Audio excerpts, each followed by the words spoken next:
Holywiremod here. This is Ninja Cube 2.0, update to 1.0, which after 5 seconds turns on automatically as such. And it says in chat in the hints that the AGP HUD controller on the left side of the cube will be used to toggle the HUD on and off by pressing E on it. And we can sit in a chair here to operate the cube. By breaking the wood in the back, we can separate the two components. This is what the cube looks like without a HUD. And by pressing E on the controller, this is what the cube looks like with the HUD. Movement's the same, WASD, with space to ascend and shift to descend. The mouse wheel is used to zoom from third person and back to first person. And recall that the cube spawned facing this direction. If you turn around 180 degrees, you can note that there is a line of update error. So the cube's not facing the position it should be, and that goes from top all the way to bottom. But I like to call this the fun zone, because if you hold left and then press right immediately, or right and then press left, it'll do a fun little spin and trick, and woo, you can have really lots of fun with that. Anyway, moving on, notice that there is a new device on the bottom of the cube. If you zoom in, that's what's responsible for this line, right there. And that is a user, so now we can interact with doors, which is a huge update from 1.0.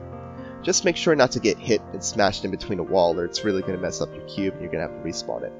Likewise for getting the cube wet. The cube does not like to go for a swim.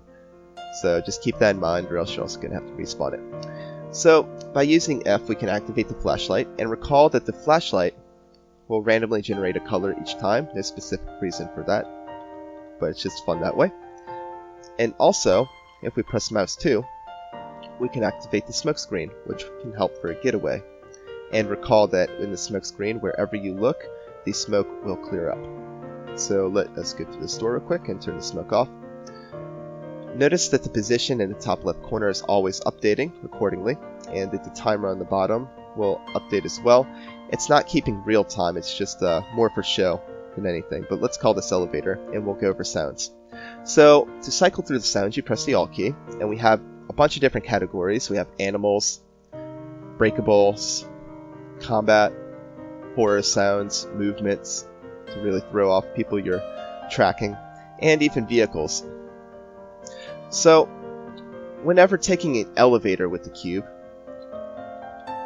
remember that you're going to have to press space in the elevator, or else you're going to get stuck like this, and it's not going to be nice until you get to the top again.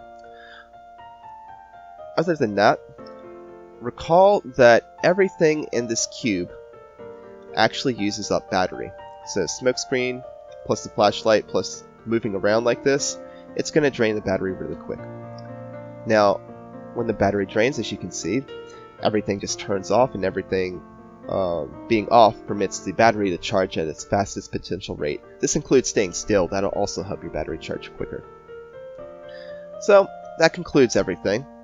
If you have any more questions, comments, complaints, or suggestions about the cube, please feel to let me know.